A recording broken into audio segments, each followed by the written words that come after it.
Bom dia, que a graça e paz esteja fortemente com todos nós. Eu estarei lendo hoje o capítulo de Gênesis, capítulo 2, dos versos 4 ao 15, e logo depois o devocional de Lisa Samba e o livro do Segredo do Contentamento de William Barclay. Primeiramente estarei orando a Deus para que Ele venha nos abençoar, para nos dar muito discernimento e sabedoria na palavra que eu vou estar lendo. Deus, sou grata pelo meu respirar, pelo meu levantar, pensar. Obrigada para o Senhor nos dar tantas coisas, para o Senhor ter feito o mundo inteiro e nos permitir ver tantas coisas lindas que o Senhor fez. Que o Senhor venha abençoar todos que vão ler e que eu possa ter muito discernimento, paz, alegria, esperança. Que o Senhor venha nos aproximar cada dia mais perto de Ti, Senhor. No nome santo de Jesus Cristo, amém. Que todos possam compartilhar essa palavra, inscrevam-se quem não se inscreveu e dê o seu joinha. Primeiramente estarei lendo Gênesis, a formação do homem.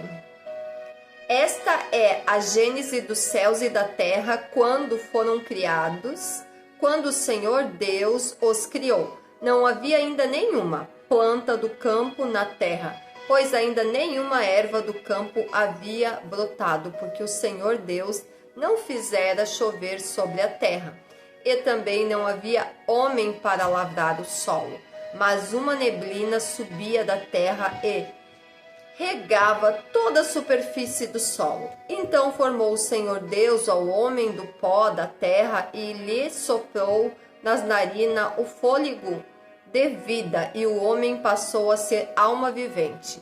E plantou o Senhor Deus um jardim do Éden, na direção do Oriente, e pôs nele o homem que havia formado. Do solo fez o Senhor Deus brotar toda sorte de árvores agradáveis à vistas e boas para alimento, e também a árvore da vida no meio do jardim, e a árvore do conhecimento do bem e do mal. E saiu o rio do Éden para regar o jardim, e dali se dividia, repartindo-se em 4 braços. O primeiro chama-se Pison, e o que rodeia a terra de Havilá, onde há ouro. O ouro dessa terra é bom. Também se encontra lá o obidélio e a pedra de ônix. Segundo o rio chama-se Gion, é o que circunda a terra de Gush. O nome terceiro do rio Tigre é o que corre pelo oriente da Síria, e o quarto é o Eufrates.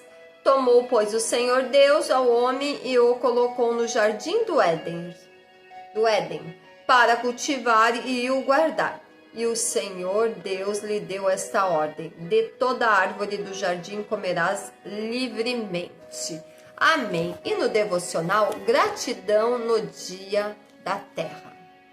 O Senhor Deus colocou o homem no jardim do Éden para cultivá-lo e tomar conta dele. O dia da terra é celebrado em 22 de abril, que é hoje. Nos últimos anos, mais de 1 bilhão de pessoas em cerca de 200 países já participaram das atividades educacionais nesse dia.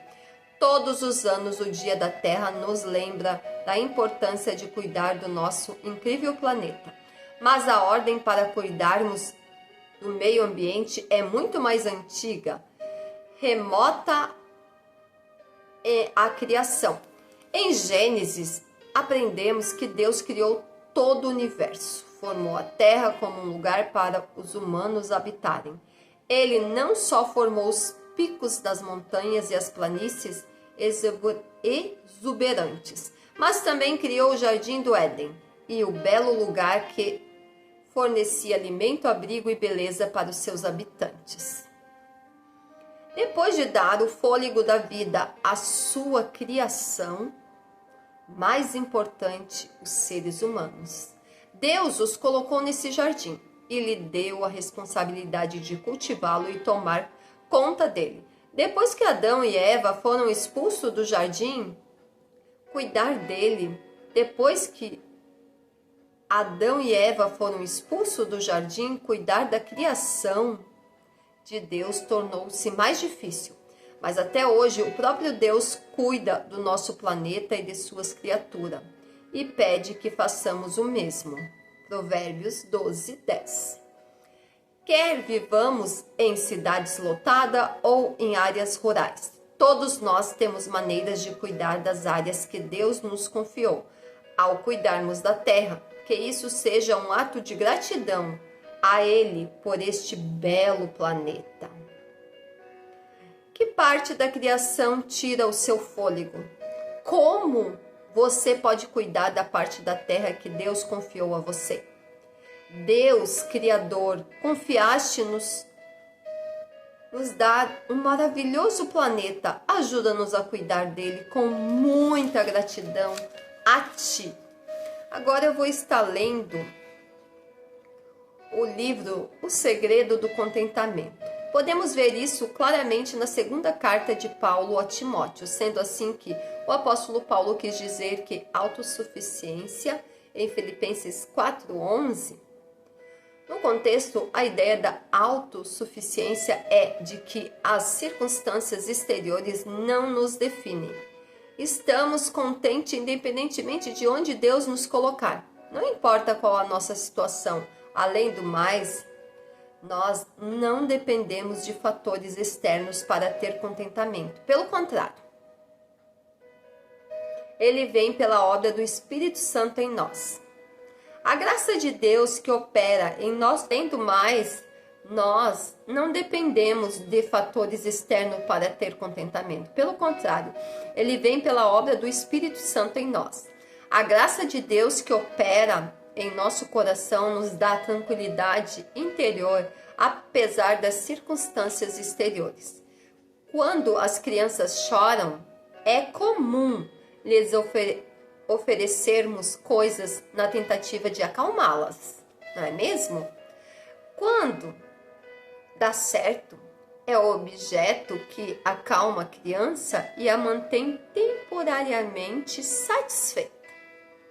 Naturalmente, o alvo da criação de filho é conduzir nossos filhos à maturidade, de viverem contentes independentemente de ganharem algo ou de terem tudo sempre do seu jeito, do jeito delas ou deles. Você conhece a cena? Uma jovem mãe está com seu filho na fila da padaria. Quando chega a vez deles, o menino olha os doces expostos e pede em alta voz: "Quero doce!" A mãe responde com calma: "Não, a mamãe não vai comprar doce hoje." A criança repete mais alto: "Quero doce, dá doce!" A mãe insiste que não irá comprar doce. Isso se estende por alguns bons minutos. O menino gritando cada vez mais alto e a mãe cada vez mais irritada. Após o menino fazer um verdadeiro escândalo, a mãe cede a compra do doce e dá para a criança. Que possamos refletir sobre isso, que a graça e paz esteja sempre em primeiro lugar, que nós possamos buscar a Deus quando tivermos que decidirmos e resolvermos algo. Que Deus nos abençoe, no nome santo de Jesus Cristo. Amém.